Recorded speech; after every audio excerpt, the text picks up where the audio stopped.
Genesis 13. So Abram went up from Egypt to the Negev with his wife and everything he had, and Lot went with him.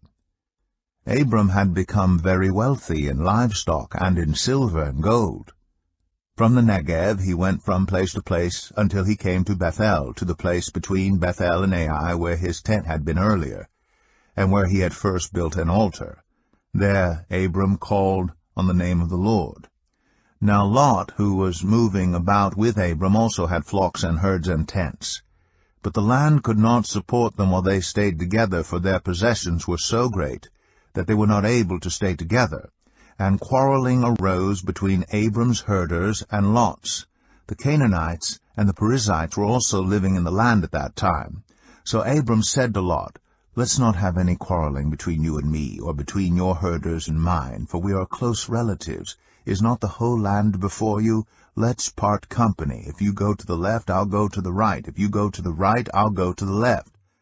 Lot looked around and saw that the whole plain of the Jordan toward Zoar was well watered, like the garden of the Lord, like the land of Egypt. This was before the Lord destroyed Sodom and Gomorrah.